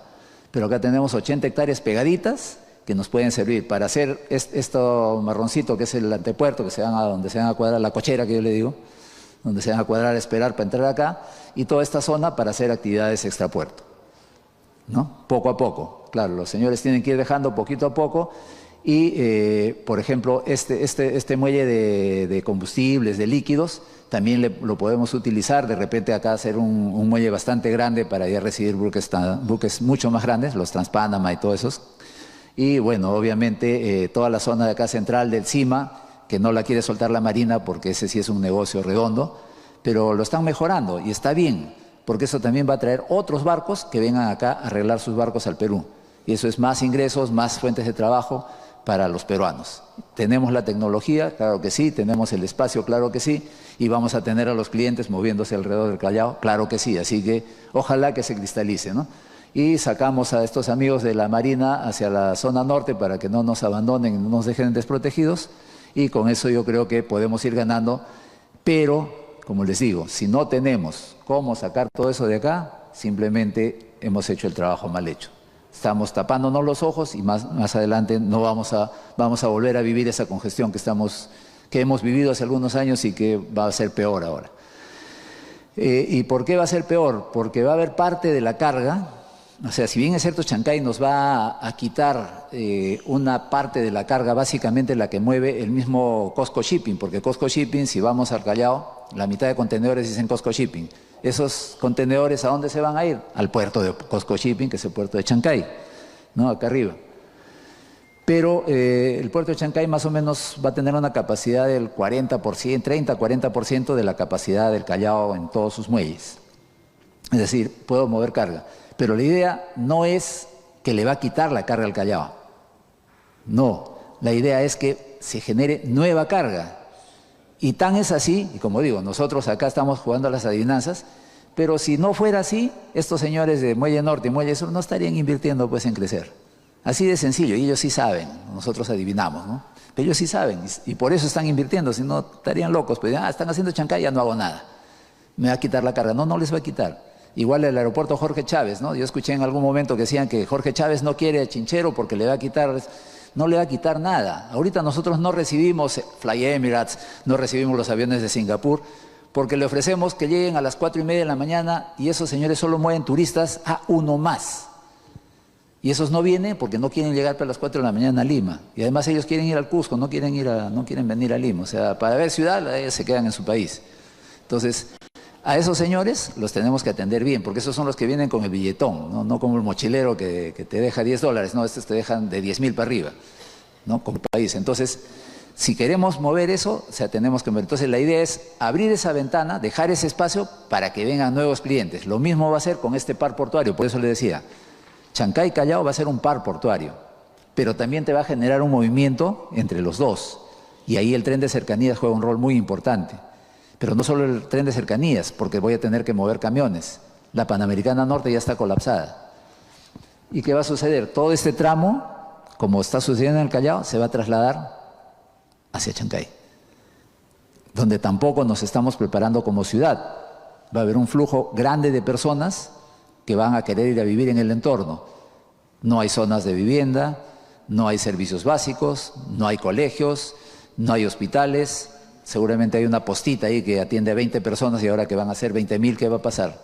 ¿El Estado está haciendo algo para solucionar eso? No lo está haciendo. Todos están contentos con que se va a hacer el puerto de Chancay y cuando llegue, ¿qué va a pasar? Entonces no nos estamos preparando, así que hay que pensar todas esas cosas para poder hacer un desarrollo armónico y sostenible, digamos, en el tiempo, ¿no? Entonces hay todas estas tareas que se pueden, digamos, ir trabajando para poder desarrollar toda esta zona de manera armónica. Tenemos acá Chancay con sus 800 hectáreas de actividades logísticas y tenemos acá digamos, el proyecto del Parque Raimondi, Bicentenario o Parque de Ancón, como decían antes, con sus 3.000 hectáreas. O sea, espacio hay, felizmente que se reservaron esto, pero hay que utilizarlo bien y hay que empezar a prepararlo ya, porque Chancay ya está a la vuelta de la esquina. Muelle Norte y Sur ya están en construcción. Es más, Muelle Sur ya creo que tiene un 60-70% de avance. Muelle Norte está empezando. Pero, ¿qué va a pasar? O sea, ¿dónde vamos a hacer todas esas actividades? Cajamarquilla, ¿no? Que es una buena zona, por ejemplo. ¿La tenemos conectada con estas? No la tenemos conectada. Y ahí tenemos, creo que, 2.000 hectáreas también de parque industrial que está subutilizado, que van a vender la mitad nomás. Entonces, tenemos que hacer la conexión entre todos esos. Y no podemos hacer una conexión tradicional con camiones, no. Empecemos a utilizar trenes, empecemos a usar transporte masivo, pesado, pasajeros y carga. Y bueno, como ya un poquito resumiendo, ¿no? La idea, los desafíos es cerrar la brecha en toda la cadena, desde las zonas de producción hasta las zonas de, como digo, consumo o las zonas de exportación. Un buen desarrollo va a beneficiar al ama de casa que va al supermercado a comprar un producto más barato, va a beneficiar al productor, que es ahorita el gran sacrificado, porque le compran la papa a 10 centavos y acá en el supermercado está 4 soles, pero al señor le pagan 10 centavos. ¿Quién se come el resto? Los camioneros. ¿Por qué? Porque el camión dice, no, pues se malogran mis llantas, mis muelles, se me rompe el eje, se me malogra el chasis, o sea, N cosas. Entonces, si nosotros mejoramos eso, todos se benefician. Bueno, menos los mecánicos que van a perder plata. Desarrollar un concepto de ciudad-puerto, o sea, es decir, tenemos que tener en los diferentes puntos, ¿no? Como digo, ya Paita se está colapsando, Hilo también ya tiene problemas de tráfico entre el puerto y la ciudad.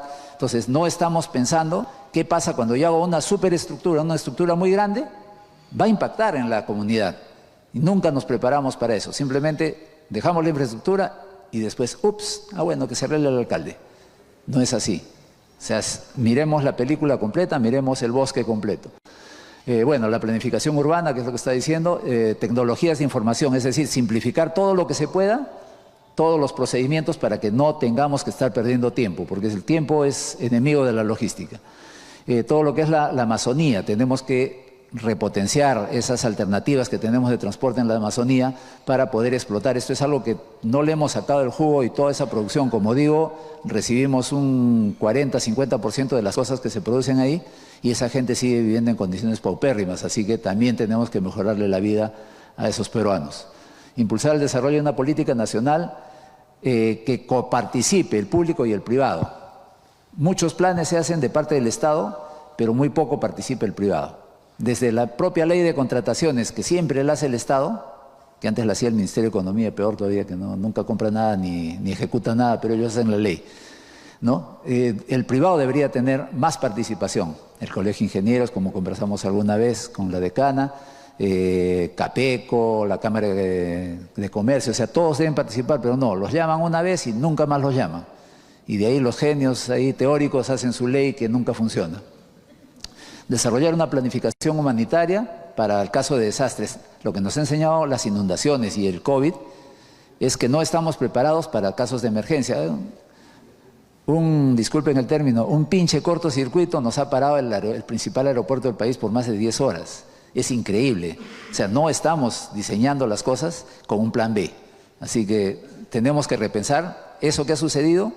Se puede replicar en cualquier infraestructura que generemos, así que nosotros como ingenieros sí tenemos la responsabilidad de hacer esos análisis de riesgo y poder recomendar las medidas que se tengan que tomar. Bueno, creo que eso es lo que puedo aportarles. Si me he pasado un poquito a la hora van a disculpar, pero creo que ojalá haya valido la pena. Agradecemos la excelente exposición al ingeniero Carlos Extremadoiro, súper clara ha estado, pero si hubiese alguna pregunta o alguna inquietud que haya quedado en el tintero, los invitamos en este momento a levantar la mano para pasarles un micro. Aquí vamos a tener una, por favor.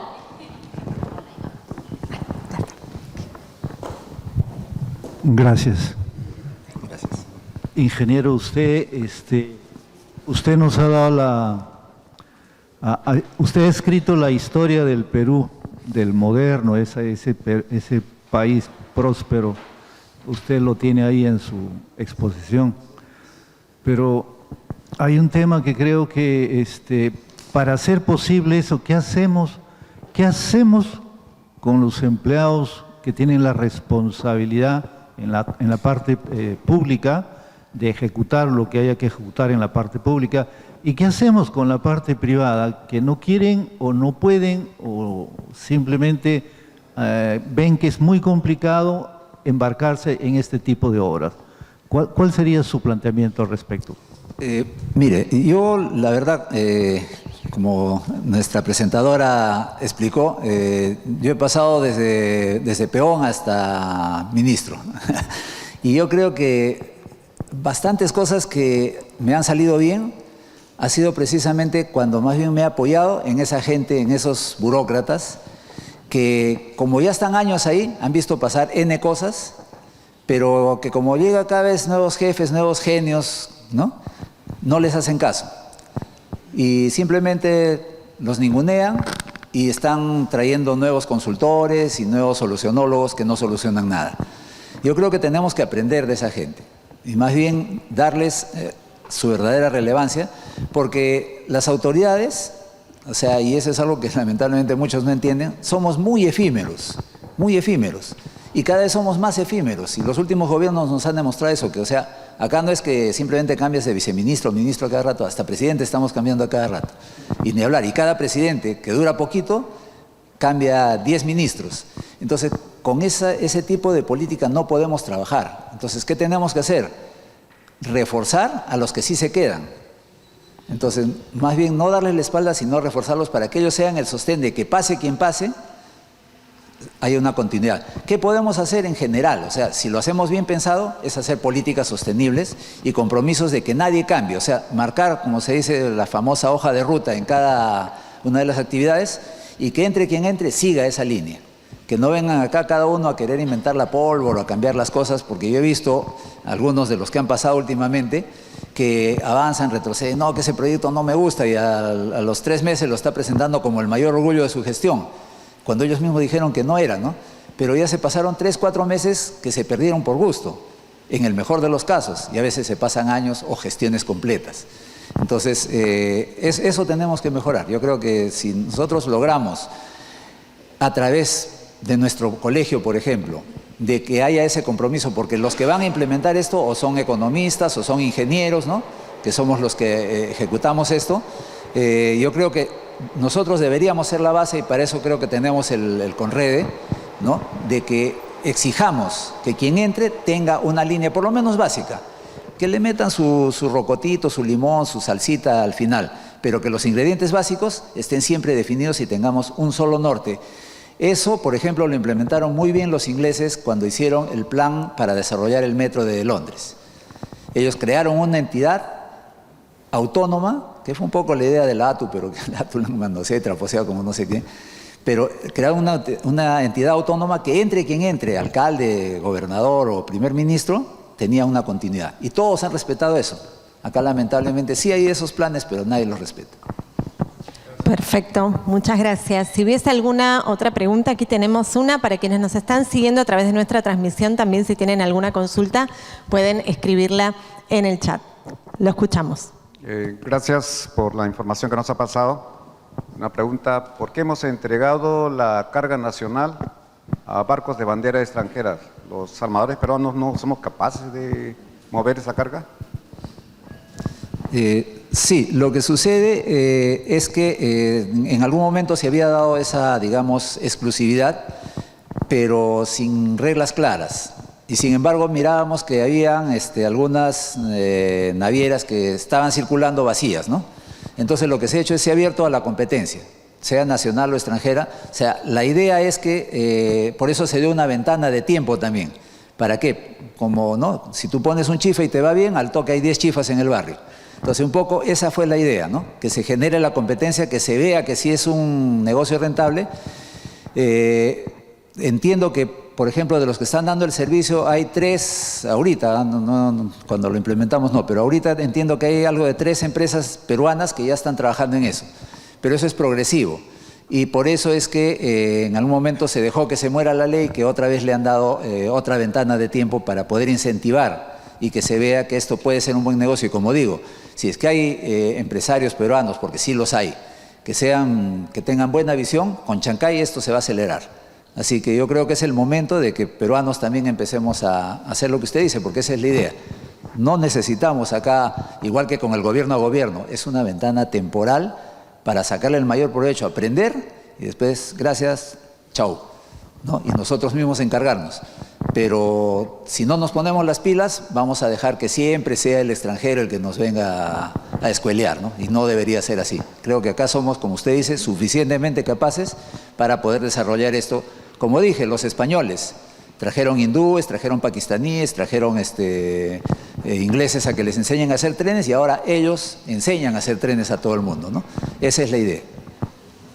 Muchísimas gracias, ingeniero Extremadoiro. Realmente muy, pero muy interesante la exposición que ha compartido con nosotros y se nota la experiencia que ha tenido a lo largo de los años en este tema y las propuestas también de aquí a futuro que son muy, pero muy interesantes. Voy a invitar a nuestra decana y acompañada del director prosecretario, por favor, juntos para que puedan acercarse y hacer la entrega de un diploma a modo de agradecimiento por habernos acompañado en esta tan interesante conferencia magistral y un presente por parte del Consejo Nacional del Colegio de Ingenieros del Perú. Muchísimas gracias, ingeniero.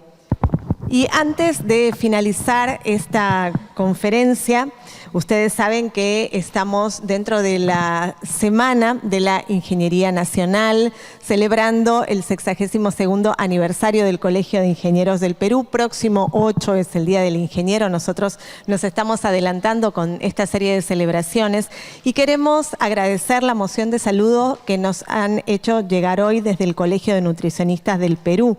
Dice señora María del Carmen Ponce Mejía, decana nacional del Colegio de Ingenieros del Perú. Reciba un cordial y atento saludo del Consejo Nacional del Colegio de Nutricionistas del Perú. Deseamos enviar nuestras más sinceras felicitaciones con motivo del 62º aniversario del Colegio de Ingenieros del Perú. Este hito es un testimonio del compromiso, la excelencia y el trabajo arduo de todos los miembros de su prestigiosa institución a lo largo de estas 6 décadas. Celebramos con ustedes este importante logro que refleja el continuo crecimiento y desarrollo. Estamos seguros de que continuarán siendo un ejemplo de profesionalismo y dedicación. Sin otro particular, nos despedimos de usted, no sin antes expresar nuestros mejores sentimientos de consideración y estima personal. Firma la licenciada Marisa Cela Guevara, decana nacional del Consejo Nacional del Colegio de Nutricionistas del Perú.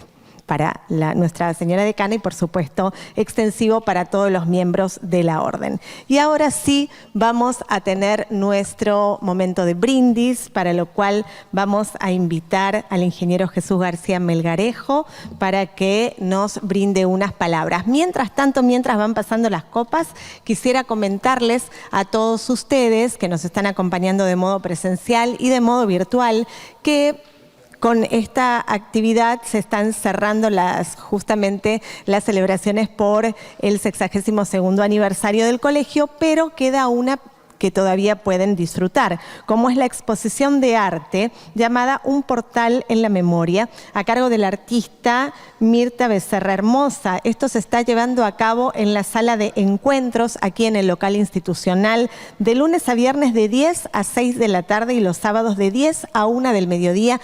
Pueden visitarla hasta el día 14. Hasta el día 14 entonces pueden disfrutar de esta muestra de arte que siempre el Consejo Nacional abre sus puertas a los artistas para que los ingenieros también puedan expresarse y puedan disfrutar y deleitarse del arte que es tan importante. Y ahora sí voy a invitar al ingeniero Jesús García Melgarejo para que nos brinde unas palabras con respecto al cierre de esta actividad. Gracias. Estimada decana, ingenieros, ingeniero expositor, en verdad hemos recibido una lección en esta semana de ingeniería que nuestros profesionales han escrito lo que se necesita para el país. Un ejemplo que nos ha puesto en pantalla el ingeniero Extremadoiro. Lo que hay que hacer ahora como colegio, cada uno de nosotros en la esquina que le compete, hay que empujar eso, ¿no? Y es exactamente esta semana de ingeniería es la que nos congrega justamente para unar esfuerzos y seguir trabajando por nuestro país, con un gran agradecimiento al ingeniero Extremadoiro por una gran charla magistral. Salud por ello, por favor. Salud con todos. Creo que ya deben pararse porque ya están un poquito incómodos.